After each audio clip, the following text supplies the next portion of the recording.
Hello guys, இந்த வீடியோல heavenly demon ரீபானோட 45வது episode explanation தான் பார்க்க போறோம். மத்த 44 எபிசோட் எக்ஸ்பிளனேஷன் பார்க்காதவங்க லிங்க் டிஸ்கிரிப்ஷன்ல கொடுத்துருக்கேன், போய் செக் பண்ணி பாருங்க. அதுக்கப்புறம் ஏதாச்சும் வீடியோ லைக் பண்ணாம பார்த்துட்டீங்கன்னா மறக்காம லைக் போட்டு பாருங்க. அப்ப அந்த வீடியோ நிறைய பேர் ரெக்கமெண்ட் பண்ணும். எனவே வீடியோ பாருங்க, ஒரு மோட்டிவேஷன் இருக்கும். போன சாப்டர்ல ஹெவன்லி டீமன் வந்துட்டு கடைசியா அந்த பாய்சன் பண்ணப்பட்டதுக்கான சிம்டம்ஸை வெளியே எல்லாத்துக்கிட்டுமே காமிச்சிருந்திருப்பாரு. அதனால ஃபேக்ஷனா வந்துட்டு அந்த ஹெவன்லி கல்ட்டே வந்து பிரிஞ்சிருக்கும். அதுக்கப்புறம் என்ன நடந்துச்சு அப்படின்ட்டு இந்த வீடியோல பார்க்கலாம்.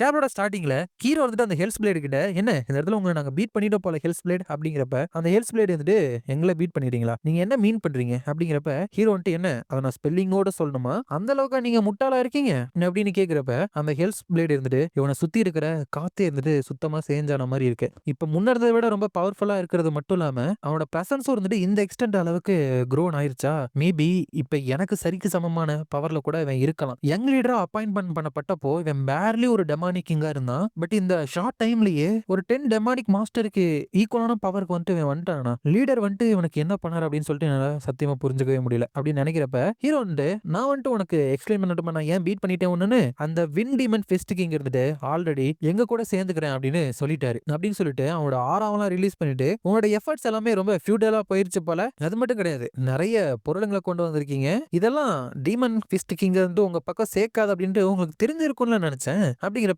ஹெல்ஸ் பிளேடு யாருக்குமே அந்த ஒரு விஷயம் தெரியாது. சில பேர் கண்ணுக்கு தெரியற எல்லாத்தையுமே ஆசைப்படலாம். கோல்டு அப்படிங்கிறது ஒருத்தவங்களோட மனசை எப்படி வேணாலும் மாத்தலாம். அப்படிங்கிறப்ப ஹீரோ அப்படியே சொல்றீங்க, சரி போயிட்டு ட்ரை தான் பண்ணி பாருங்க, நீங்க நினைச்சது உண்மையா வருதா இல்லையா அப்படின்னு சொல்லிட்டு அந்த ரிசல்ட்டை பாக்குறதுக்கு நானுமே இன்ட்ரெஸ்டா தான் இருக்கேன், உங்களை அப்புறம் பார்க்கலாம் அப்படின்னு சொல்லிட்டு போறப்ப, அந்த ஹெல்ஸ் பிளேடு இப்ப யங் லீடர் பயங்கரமான அமௌண்ட் ஆஃப் கீ சடனா ரிலீஸ் பண்ணதுக்கு அப்புறமும் அந்த விண்டிமன் ஃபிஸ்ட் கிங் வெளியே வரவே இல்ல டவரை விட்டு. அதுக்கு அர்த்தம் அவன் யங் லீடர் சைடு தான் சேர போறான்னு நினைக்கிறேன். எப்படி கன்வின்ஸ் பண்ணாங்க அப்படின்னு தெரியல. பட் இப்ப அவன் ஆப்போசிட் டீம்ல இருக்கானா, அவனை விசிட் பண்றது அப்படிங்கிறது வேஸ்ட் ஆஃப் டைம் தான். அப்படிங்கிறப்ப மத்தவங்களாம், சார் இப்ப நம்ம என்ன பண்றது அப்படின்னு கேட்க, ஹெல்ஸ் பிளேடு நம்ம ஃபிளேம் கிங்கோட டவருக்கு போகலாம் அப்படின்னு சொல்றாப்ல. அதுக்கப்புறம் இது அந்த மூன் பேக் கிட்ட ரிப்போர்ட் பண்றப்போ, சோ 4 against 4 தானா அப்படின்னு கேட்கிறப்ப, அந்த ஹெல்ஸ் பிளேடு இந்த வைஸ் லீடரோட ஃபேக்ஷன்ல இவருக்கு சப்போர்ட் பண்ற 10 டெமானிக் மாஸ்டர்ஸ்ல 4 பேர் இருக்காங்க அவரை தவிர. அது மட்டும் இல்லாம யங் லீடரையுமே 4 டெமானிக் மாஸ்டர்ஸ் சப்போர்ட் பண்ணிட்டு இருக்கானுங்க. கரண்ட் யங் லீடரோட எபிலிட்டிஸும் ஸ்ட்ரென்த்தும் ஒரு 10 டெமானிக் மாஸ்டர் அளவுக்கு இருக்கிறதுனால எங்களுக்குள்ள ஈக்குவலான பவர் தான் இருக்கு. மிலிட்டரி மைட்டை பொறுத்த வரைக்கும் அந்த 12 சப்போர்ட்டிங் யூனிட்ஸும் நடுநிலையாவே இருக்கும் அப்படின்னு சொல்லிட்டானுங்க. பட் ஆல்ரெடி யங் லீடருக்குன்னு ஒரு தனியா யூனிட் இருக்கிறதுனால இன்னொரு யூனிட்டுமே அதை சப்போர்ட் பண்றதுனால ஆக்சுவலா எங்களுக்கு தான் பவர் கம்மியா இருக்கிற மாதிரி இருக்கு அப்படின்னு நினைக்கிறாப்ல. ஆனா அந்த மூன் பேக் எவ்வளவு நாளா இந்த சான்ஸுக்காக நான் வெயிட் பண்ணிட்டு இருந்தேன், இந்த கல்ட்டோட லீடர்ஷிப் பறிக்கிறதுக்காக நான் எத்தனை வருஷமா சைலன்ஸா இந்த இடத்துக்கு கிளைம் பண்ணி வந்திருக்கேன். அந்த ஹெவன்லி டீமன் அப்படிங்கிற டைரண்ட்டுக்கு எதிராகவே என்னோட ஆம்பிஷன்ஸ் எல்லாத்தையுமே ஒளிச்சு வச்சுட்டு இருந்தேன். பட் அவன் வீழ்ந்து போனதுக்கு அப்புறமும் கூட எதுவுமே அவளுக்கு சேஞ்ச் ஆகவே இல்ல. நோ, உடனடியா நான் சேர்த்து வச்சிருக்கிற கார்டு எல்லாமே வெளியே காமிச்சேன் அப்படின்னா என்னோட ஆம்பிஷன்ஸ்க்கு எதிராக அந்த சீஃப் ஆஃப் மிலிட்டரி அட்வைசர் வேற ஏதாச்சும் ஒரு பிளான போட்டுருவான். என்கிட்ட இருக்கிற எல்லாத்தையுமே யூஸ் பண்ணி அவனை எப்படியாச்சும் என்னோட சைடுக்கு இழுத்திருக்கணும். பட் அந்த அட்வைசர் சாங் லீடருக்கு ரொம்ப விசுவாசமா இருப்பான். சோ அவனை என் சைடு இழுக்கிறது இம்பாசிபிளாவும் இருந்திருக்கலாம் அப்படின்னு நினைச்சிட்டு இருக்கப்ப, அந்த ஹெல்ஸ் பிளேடு அந்த ஃபிஸ்ட் கிங்க நம்ம கன்வின்ஸ் பண்ண ஃபெயில் ஆனதுனால அந்த demonic master of sun and மூனை நம்ம சைடு சேர்க்க பார்க்கலாமா அப்படின்னு கேக்குறாங்க. இந்த demonic master of sun and moon அப்படிங்கிறவங்க அந்த 10 டெமானிக் மாஸ்டர்லயே ரொம்பவே வயசானவங்க, கிட்டத்தட்ட 100 வயசு கிட்ட ஆகுது. அப்படி இருந்தாலும் கூட அவரோட ஹெல்த் பீக்ல இருக்கு. அவரோட வயசானது கொஞ்சம் செட் பேக்கா தான் இருக்கும். பட் மத்த எந்த ஒரு டெமானிக் மாஸ்டருமே அவருக்கு எதிராக சண்டை போட்டு கேரண்டியா ஜெயிச்சிரும் அப்படின்னு சொல்லவே முடியாது. ஒன்லி இந்த மூன் பேக் இருக்காப்ல இல்லையா, அவர் தான் இந்த 10 டெமானிக் மாஸ்டர்லயே ரொம்ப பவர்ஃபுல்லானவர். அவரை கூட 10 டுவல் போட்டு அதுல 6 தடவை மட்டும்தான் ஜெயிச்சிருக்காரு. இந்த 10 டெமானிக் மாஸ்டர்ஸ்லயுமே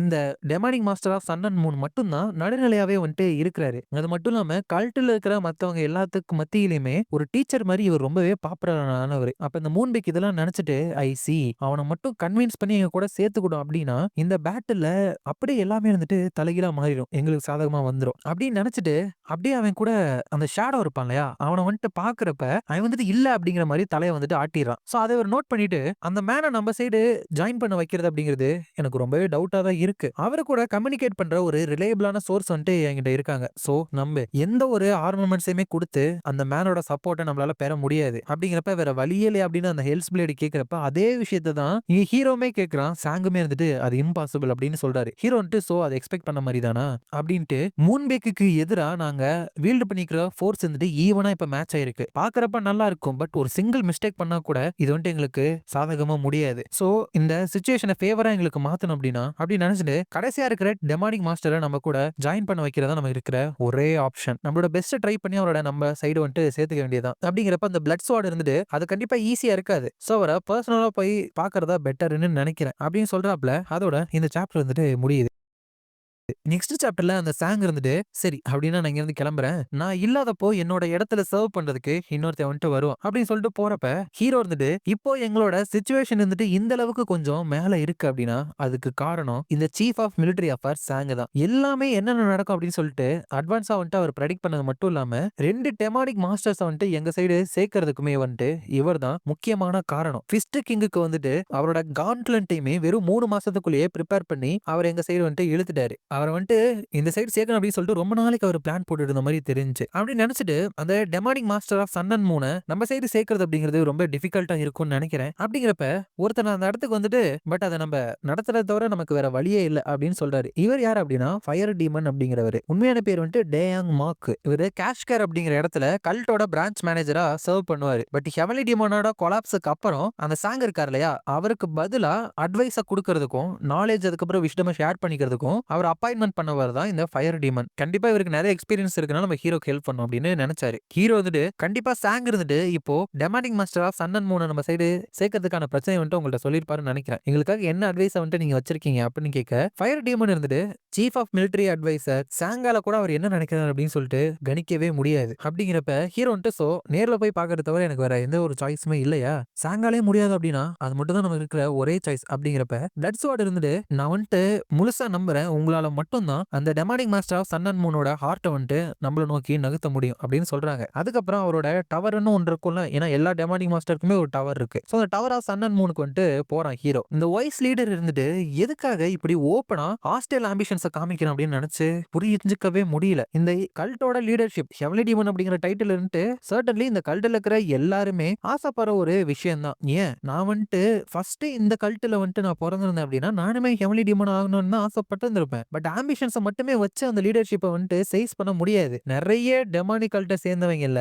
ஹையஸ்ட் ரேங்க் வந்துட்டு ரீச் பண்றவங்களுக்கு அவங்க கண்டிஷன்ஸ் வந்துட்டு மெட் பண்ணணும். ஃபர்ஸ்ட் கண்டிஷன் ஆப்வியஸ்லி அவங்களுக்கு பயங்கரமான மார்ஷியல் பவர்ஸ் வந்துட்டு இருந்தே ஆகணும். ஏன்னா வீக்கா இருக்கிறவங்களுக்கு இந்த கல்ட்டில் இடமே கிடையாது. ஸோ அந்த மூன்பேக் த சோல் ஸ்பிளிட்டிங் ஃப்ளேம் வந்து கண்டிப்பா அந்த கண்டிஷன் வந்துட்டு சாட்டிஸ்ஃபை பண்ணிடுவாரு. மேபி இந்த demonic master of sun and மூனை விட அவர் எங்க இருக்கலாம். பட் மார்ஷியல் பவர் அப்படிங்கிறது அவருக்கு அதிகமா தான் இருக்கு. செகண்ட் அப்படிங்கிறது அவங்களோட வம்சாவளி. இது வந்துட்டு சர்ப்ரைசிங்லி ஈஸியா வந்துட்டு அச்சீவ் பண்ணிட முடியலாம். சிம்பிளி புட் நீங்க வந்துட்டு சியான் ஃபேமிலியோட பிளட்டை வந்துட்டு வச்சிருந்தீங்க அப்படின்னா அந்த கண்டிஷனை வந்துட்டு சாட்டிஸ்ஃபை பண்ணிடும். ஸோ கண்டிப்பா இதை வந்துட்டு எதிர்த்து ஏங்க வந்து ரெசிஸ்ட் பண்ணுவா. பட் மூன்பேக் இருந்துட்டு அதை அச்சீவ் பண்ற எதை வேணாலும் என்ன வேணாலும் பண்ணி நிறைவேற்றணும் அப்படின்னு பார்ப்பான். ஸோ ஏங்க வந்துட்டு பிரெயின் வாஷ் பண்ணி ஏதாச்சும் ஒரு ட்ரிக் பண்ணிட்டு அவனோட டார்க் ட்விஸ்டட் விஷயம் எல்லாத்தையுமே நிறைவேற்றிக்க பார்ப்பான். இதுல ரியல் ப்ராப்ளமே இருந்துட்டு லாஸ்ட் கண்டிஷன் தான் இந்த ஹெவன்லி டீமனோட டிவைன் ஆர்ட் அப்படிங்கிறது. மத்த ரெண்டு மாதிரி இதுதான் ஹெவன்லி டீமனா நீங்க மாறணும் அப்படின்னா மோஸ்ட் சர்டன் வந்துட்டு கண்டிஷன். பட் இந்த ஹெவன்லி டீமனோட டிவைன் ஆர்ட் அப்படிங்கிறது யாரு வேணாலுமே மாஸ்டர் பண்ணக்கூடிய ஒரு விஷயம் கிடையாது. ஹெவன்லி டீமன் கிட்ட இருந்து தான் இந்த டிவைன் ஆர்ட் வந்துட்டு அடுத்தவங்களுக்கு பாஸ் டவுன் பண்ணப்படணும். பட் அப்படி இருந்த கூட இந்த வைஸ் லீடர் இவ்வளவு ஓப்பனா இந்த ஹெவன்லி டீமன் பொசிஷனுக்கு வந்து போட்டி போடுறாங்க அப்படின்னா ஒருவேளை ஹெவன்லி டீமன் டிவைன் ஆர்ட் அந்த மூன்பேக் இருந்துட்டு கத்து வச்சிருந்திருப்பானா. பட் அதுல நிறைய கொஸ்டின்ஸ் இருக்கு. எப்படி பண்ணிருப்பான் ஒரு மாஸ்டர் கிட்ட இருந்து ஸ்டூடெண்ட் கொண்டு அதை பாஸ் டவுன் பண்ணப்படுறதாச்சு எப்படி. சரி இதெல்லாம் பத்தி நான் அப்புறம் வந்துட்டு ஒரி பண்ணிக்கிறேன். இது வந்துட்டு டெமானிக் மாஸ்டரோட ஒரு டவர் மாதிரியே இல்லையே, இது வந்துட்டு ஒரு வேர் ஹவுஸ் மாதிரி இருக்கு. நான் கேள்விப்பட்ட மாதிரியே இந்த டெமானிக் மாஸ்டர் சன் அண்ட் மூனுக்கு வந்துட்டு விவசாயம் பண்றது வந்துட்டு ரொம்ப பிடிக்கும் போல. அப்படிங்கிறப்ப அங்க ஒருத்தர் வந்துட்டு நாங்க வந்துட்டு உங்களை வெயிட் பண்ணிட்டு தான் இருந்தோம் உங்களுக்காக. பட் நீங்க வந்துட்டு எங்களை மன்னிச்சே ஆகணும் சார். நாங்க வந்துட்டு அன்எக்ஸ்பெக்டடான கெஸ்ட் வந்துட்டு ரிசீவ் பண்ணிட்டோம். ஸோ நீங்க வந்துட்டு கொஞ்ச நேரத்துக்கு வெயிட் பண்ணி ஆகணும். அப்படிங்கிறப்ப அன்எக்ஸ்பெக்டடான கெஸ்ட்டா? நான் வந்துட்டு நீங்க வரேன் அப்படின்னு சொல்லிட்டு அவருக்கு மெசேஜ் அனுப்பியிருந்தேனே. அப்படி இருந்தும் கூட எனக்கு முன்னாடி அன்எக்ஸ்பெக்டடான கெஸ்ட்ட வந்துட்டு இவங்க பார்த்துருக்காங்களா? இவர பத்தின ரூமர்ஸ் எல்லாம் நான் கேள்விப்பட்ட வரைக்கும் மத்தவங்கள டிஸ்ரெஸ்பெக்ட் பண்ற மாதிரியான ஆள் இவர் கிடையாது. அப்படின்னா வந்த கெஸ்ட் 2 இவர் கூட ரெஃப்யூஸ் பண்ண முடியாத ஆளா இருக்கணும். இல்லனா போக சொல்லியும் அவங்க வந்துட்டு மீறி உள்ள போயிருந்திருக்கணும். ஏன் 2மே கூட நடந்திருக்கலாம். இந்த 2 கிரைட்டீரியாவுமே மீட் பண்ணக்கூடிய ஆளு ஒரே ஒருத்தர் தான். அப்படின்னு நினைச்சிட்டு இருந்தாலும் பரவாயில்ல. என்ன வந்துட்டு அவர்கிட்ட கூட்டிட்டு போங்க அப்படிங்கிறப்ப அங்க இருக்கிறவன் எஸ் சார் இப்படி வாங்க அப்படிங்கிறாங்க. ஹீரோ உள்ள போயிட்டு வெளியே மாதிரியே இன்டீரியரும் வந்துட்டு டெமானிக் மாஸ்டரோட டவர் மாதிரியே கிடையாது. இந்த இடத்துல பெருசா இருக்கிற மாதிரி ஒரு ட்ரேஸ் கூட கிடையாது. சாதாரணமா வெறும் பிளாங்கையும் உட்டன் நெயில்ஸையும் வச்சுதான் இந்த இடத்தை ரிப்பேர் கூட பண்ணியிருக்காங்க. பிராங்க்லி இதுதான் எனக்கு வந்து ஷிவர்ஸை கொடுக்குது. இந்த உட்டை வந்துட்டு செதுக்கிறதுக்காக பயன்படுத்தப்பட்ட அதே பிளேடு இருந்துட்டு கொஞ்ச நேரத்துல எல்லாமே தப்பா போனா என் மேல கூட வீசப்படலாம். இந்த மாதிரி ஒரு நர்வஸ்னஸ் நான் ஃபீல் பண்ணியே ரொம்ப நாள் ஆச்சு. இந்த demonic master of sun and moon கூட நான் வந்துட்டு சண்டை போட வேண்டிய நிலைமை வந்துச்சு அப்படின்னா அவர் ஜெயிக்கிறதுக்கு தான் 60% வந்துட்டு இருக்கு. இப்போ ஒரே ஒரு சர்டனான விஷயம் என்ன அப்படின்னா என்ன இந்த அளவுக்கு நர்வஸா ஃபீல் பண்ண வைக்கிற அளவுக்கு அவர்கிட்ட பவர் வந்துட்டு இருக்கு. என்னால ஃபெமிலியரா ஒரு ப்ரெஷர்ஸை வந்துட்டு ஃபீல் பண்ண முடியுது. அதுவும் ரொம்பவே அன்பிளசண்டா வேற இருக்கு. இட் சீம்ஸ் நான் இங்க வரணும்னு எடுத்த முடிவு வந்துட்டு கரெக்ட் தான் போல. நான் எக்ஸ்பெக்ட் பண்ண மாதிரியே அந்த அன்எக்ஸ்பெக்டடான கெஸ்ட் அப்படிங்கிறப்ப அந்த இடத்துல சில பேர் வந்துட்டு ஹீரோ அட்டாக் பண்றதுக்கு வந்துட்டு இருக்காங்க. இவங்கள பத்தி ஏற்கனவே சாங் வந்துட்டு சொல்லியிருக்காரு. வைஸ் லீடர் கூட நீங்க இதுக்கப்புறம் அடிக்கடி சண்டை போடுவீங்க அப்படிங்கிறதுனால இதை வந்துட்டு உங்களுக்கு முன்னாடியே சொல்லிடுறேன். அந்த மூன் பேக் கமாண்ட் பண்ற ஒரு கோர் ஃபோர்ஸை பத்தி நீங்க தெரிஞ்சுக்கணும். அதுதான் குரூப் ஆஃப் ரீப்பர்ஸ். அதுல வந்துட்டு 7 பேர் இருப்பானுங்க. அவங்க 7 பேர்த்த வந்துட்டு சோல் ஸ்பிளிட்டிங் ரீப்பர்ஸ் அப்படின்னு சொல்லுவாங்க. அப்படின்னு சொல்லியிருப்பாங்க. அவங்க தான் இங்க வந்திருக்கானுங்க. அப்ப ஹீரோ வந்துட்டு உங்க எல்லாருக்குமே நான் யார் அப்படின்னு சொல்லிட்டு நல்லாவே தெரியும். அப்படி தெரிஞ்சிருந்தும் கூட என்ன நிறுத்தணும் அப்படின்னு சொல்லிட்டு நீங்க ஆசைப்படுறீங்கல்ல. ஒரு மியர் சர்வர்ஸ் இருந்துட்டு என்ன சேலஞ்ச் பண்ண முடிவு பண்ணிருக்கீங்களா? சரி வாங்க. உங்களோட முட்டாள்தனத்துக்காக உங்களோட லைஃபை கொடுத்து நீங்க பே பண்ணுங்க அப்படின்னு சொல்றான். அதோட இந்த சாப்டர் வந்துட்டு முடியுது. இந்த வீடியோ பிடிச்சிருந்தா மறக்காம லைக், ஷேர் அண்ட் சப்ஸ்கிரைப் பண்ணிருங்க. உங்களை நான் அடுத்த வீடியோல பார்க்குறேன்.